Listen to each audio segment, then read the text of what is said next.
in order to get the white knight over to f4. He's actually going for the black b pawn instead, but this can be held. The black rook can defend that one.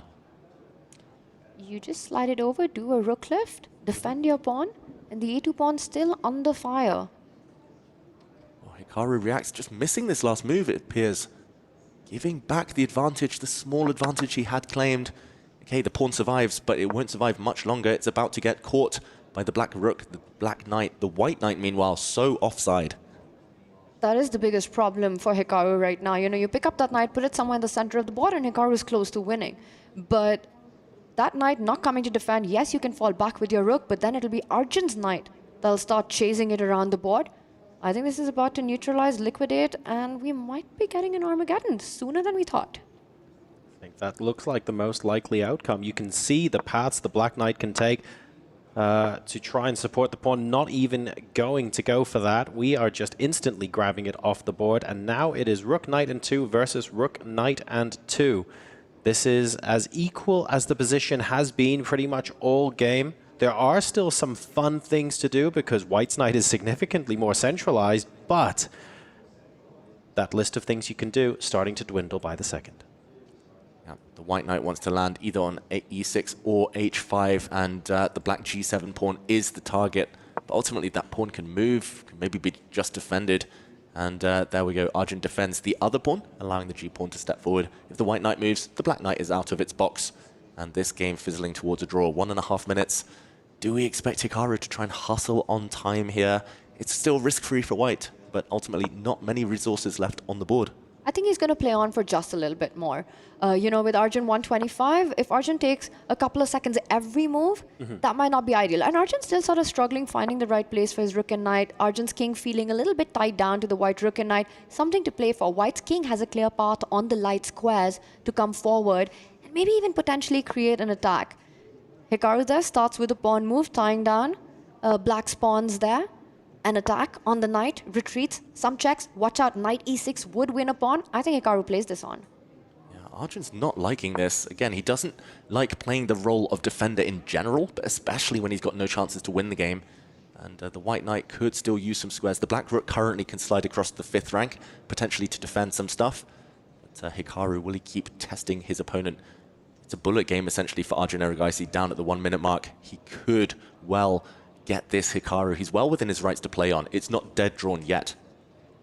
All right, huge threat. The pawn on g7 about to fall. Will Arjun take a big decision? You can move it, but then you're really weakening your king and also leaving behind that f pawn.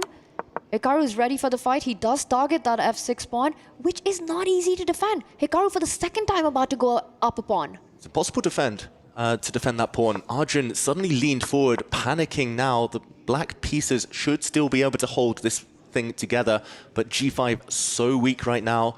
There are going to be some checks. This game's going to be a long grind, and Hikaru starts with an extra 35 seconds as well. He's got the board position, he's got the clock position. This is Hikaru Nakamura's bread and butter. Is he going to get it though?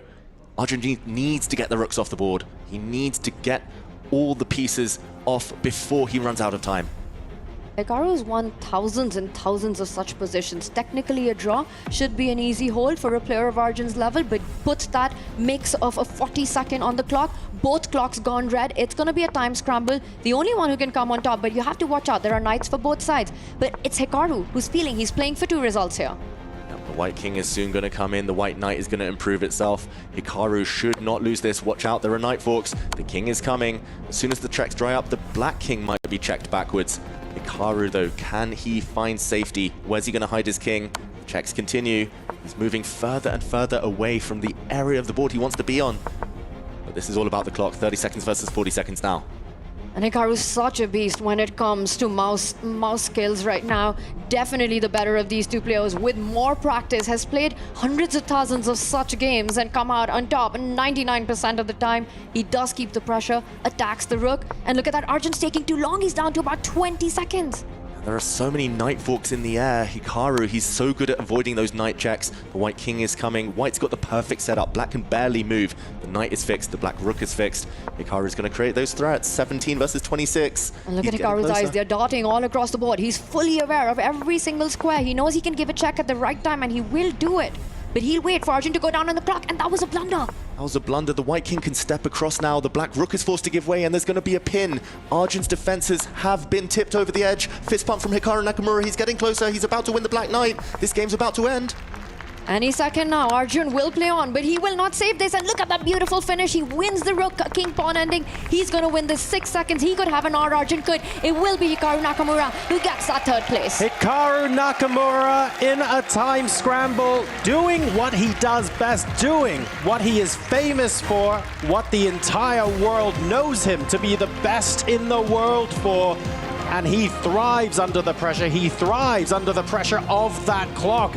And in the final game, takes the victory in this 3rd place match.